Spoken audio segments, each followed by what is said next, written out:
Hello and welcome back to my RC channel.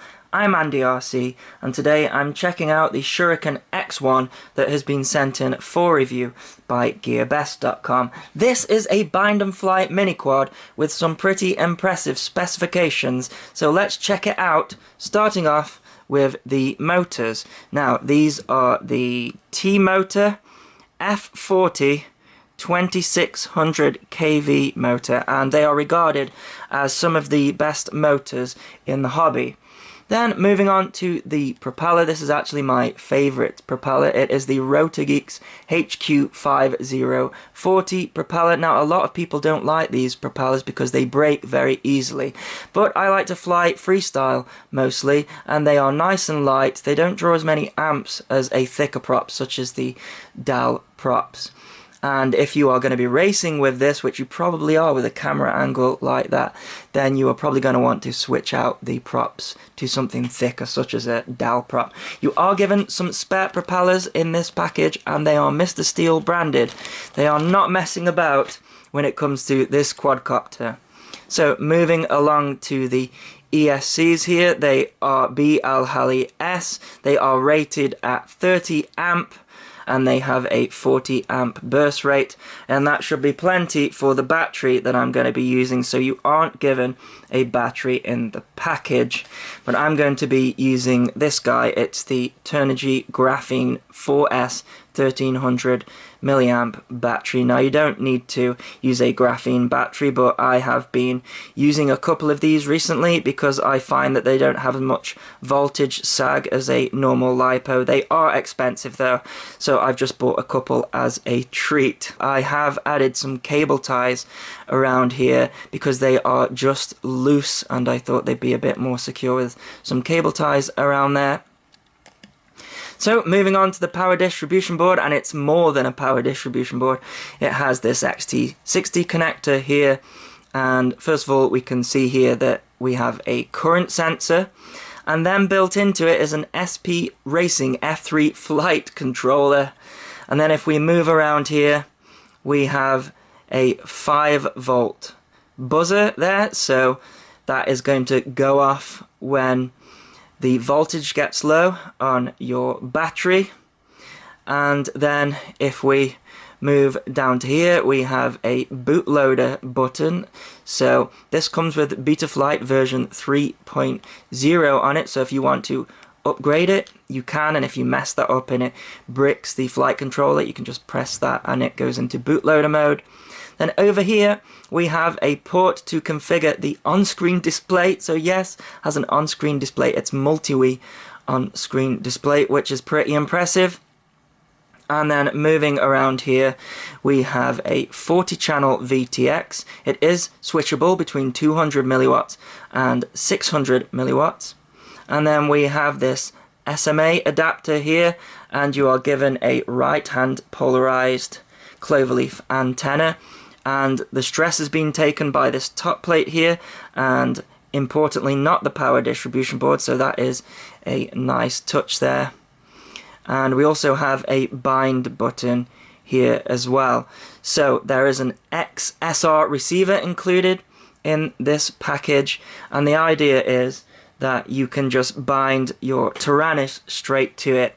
However, this is the international version of the XSR, and I have an old EU firmware Taranis. It's not even the LBT firmware. So what I had to do is take all of this apart, and the receiver isn't built into the power distribution board, it's just on a sticky pad there, and I had to unplug it. So this is where your receiver plugs in there, and as it's an XSR, it doesn't have a servo connector on it, so I had to cut back the heat shrink on the XSR, and then over the other side we have some solder pads where you can solder up a servo connector to the S port and also the positive and negative. So I did that, and then I plugged it into the back of the Taranis and installed the EU firmware on it. So wasn't plug and play for me, so bear that in mind if you are in Europe or anywhere that doesn't have the international version of the Taranis firmware. So now that we are around the back of the copter, we have this section here which is pretty impressive. As I say, that's where the XSR connects in there, and it does have the S port connected up to it as well. And then in the middle here we have another JST port that you can't really see very well, but that connects this LED strip up here and also the controls for the VTX as well. So this LED strip is connected to the DIN, so you can configure the LEDs if you like, but it's just set as a solid red out of the box. And then we have these buttons here. So this button over here, it switches between the band selector and the channel selector, so you'll have the band coming up here on this light and then the channel here, and then you can cycle through the channels. If you long press it, you can then cycle through the different bands. And then this button here lets you cycle between the VTX channels and the power switcher. So if you long press it when it's selected on the power switcher, you can turn the VTX off. I'm not sure why I'd want to do that. Change it to 200 milliwatts or 600 milliwatts. So that's pretty cool. And you'll notice here as well the antennas from the XSR, they come up here, and I added some cable ties here and some heat shrink because those are just dangling about. They get caught up in the props. So then the next connector here, this is for the camera. So it's got a HS1177 camera, so again regarded as the best FPV camera out there. There are others, of course. And then here we have our USB slot for configuring Betaflight. Just look at all this carbon here. So a bit of a downside to this is because there's so many components in this power distribution board, if it breaks you will have to replace the entire thing, and it's currently sat at about £87 on GearBest for the power distribution board. Considering the entire copter is currently at £207, that's a fair whack of the price. But if you check the links in the description, the prices are always changing, so I encourage you to look down there with offers and coupons, etc. So, moving up from the camera, we also have this here. Now this is a Session 5 GoPro. That of course isn't included, but the mount is and the strap is. Now it mentions in the instructions that you can change the angle of the FPV camera. You see, that is a pretty extreme angle. And it says that if you want a more flat angle, you can take the camera off the screw and put it up here and then have the FPV camera flat. However, I found that if you put the camera up here, the lead for the HS1177 doesn't reach and it falls out. So what I did instead, you can see we have this standoff here, and that originally sat at the bottom there. And that meant that the camera couldn't go any lower than that, but I just moved that up there because the camera's not going to go any more extreme than that for my flying. It could go 70 degrees if you wanted it to, but I don't. So I removed the standoff, put it up there, and now the camera will actually point down at about 5 degrees, which is fine. Of course, your HD camera will not be pointing at 5 degrees, so you want to keep them the same, really. This is a racer. Also, this is designed for the Session 5, which is becoming the standard for mini quads now.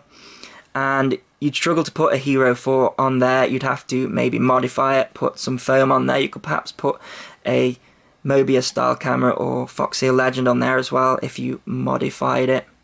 So yeah, you're given all that, and you're also given a battery strap under here. And you are given this carbon plate as well, and that is to sandwich the battery in there. I'm not sure it's going to protect it anymore, but yeah, you are given that as well.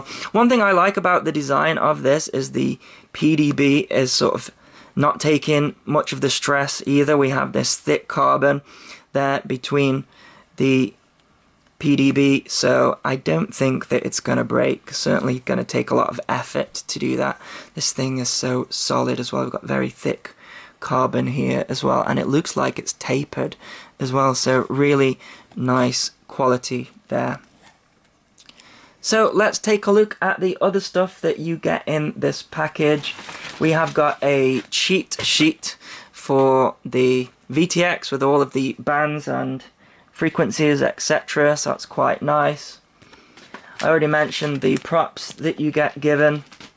Then we have this bag of stuff. So let's have a look what we have in here. It's in one of those sealed bags there. So we are given 2 cable ties. I'm assuming that is for the antennas, maybe, I don't know. Certainly don't have enough to put around the ESCs, but I recommend that you do that. We are given this lead here, and this is to program your HS1177, which is really nice. You can just plug that in there, and that's for the on-screen display of that. Then you are given this connector here, and that is for configuring your on-screen display. That is to connect into a FTDI adapter, and if you are into that sort of thing, you already probably have an FTDI adapter, but one isn't included in the package. And then, of course, you're going to need some kind of video receiver. So I'm using the Fat Shark Dominator V2s. This has got the upgraded DVR in it, which has a super cap in it. So if you are recording your DVR and you unplug the battery, you don't lose your footage. We have the Fat Shark Diversity receiver in there with a Omway right hand polarized cloverleaf antenna to match the polarization of this, and then we also have the Menace RC Invader patch antenna as well. So I'm using that. Of course you can use something cheaper like some visor goggles or something. One thing I noticed is that this cloverleaf antenna here, when it is pitched backwards, which you'll want it to be while you are sort of flying forward like that, it sort of gets in the way of the camera there, so I'll have to see if that causes a problem while flying. And then, of course, I have my Taranis radio as well, which I have bound it up to. So I'm going to fly this completely stock. I might put angle mode in there because I think it's set up just to have horizon and acro. So I'm going to set up my arming on a switch as well.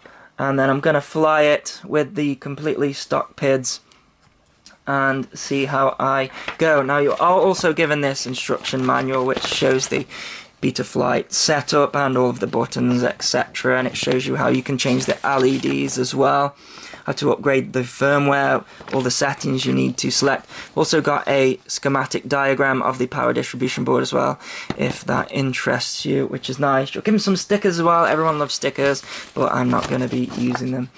Anyway, let's go and fly this and see how it performs. So here we have some flight footage here. This is of the DVR from the Fat Sharks. And I was really impressed with the picture from the FPV camera. Crystal clear, no interference at all. And you can see that we have got the on-screen display there, so the far left is the battery voltage. And then in the middle we have got the total number of amps being drawn. And then the far right we have the timer, which starts as soon as you arm the quadcopter.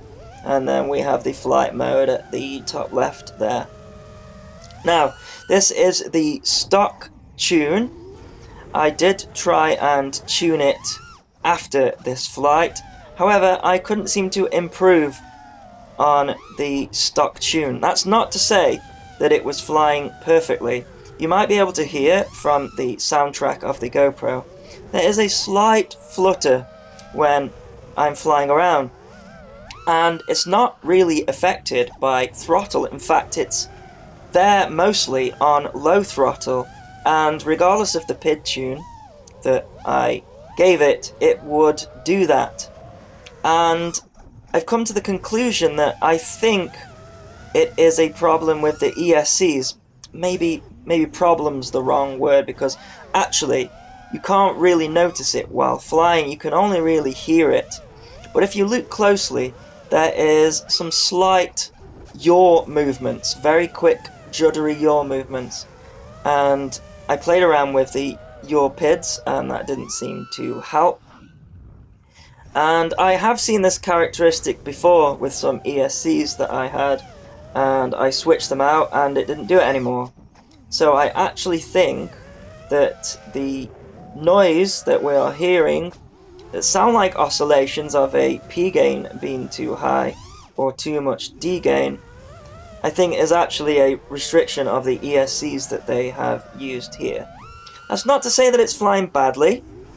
It was really enjoyable to fly. It took me a long time to adjust to that crazy camera angle, and I have come up with a way to adjust the camera angle so that it can go, it's about 5 degrees, and I'll show you how to do that in a little bit.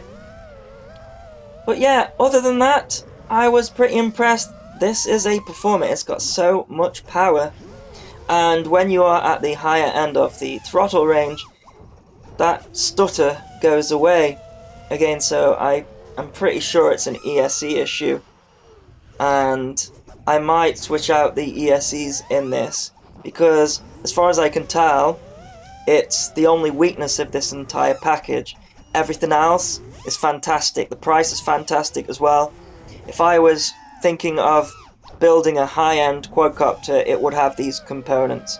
Perhaps not the ESCs, but time will tell on that. But from the other reviews that I've seen of this, they had the same problem. There was a slight judder or flutter from the copter whilst flying, regardless of the tune. Anyways, I'm getting about a 3.5 minute flight here. I'm going to come in for a landing, and then I'm going to find a way to switch up that camera to do some freestyle flying. So let's do that. So in order to get a less dramatic camera angle on the Shuriken X1, what I have done is I have taken one of these GoPro Session 5 mounts that Daryl sent in for review, and I have reversed it, and therefore it cancels out the crazy camera angle. I've just put a cable tie around here, and I'll probably put a Velcro strap around it as well, and then I have matched the FPV camera up with the same angle, and hopefully I'll be able to do some more relaxing freestyle with this crazy racer. So let's go and do that.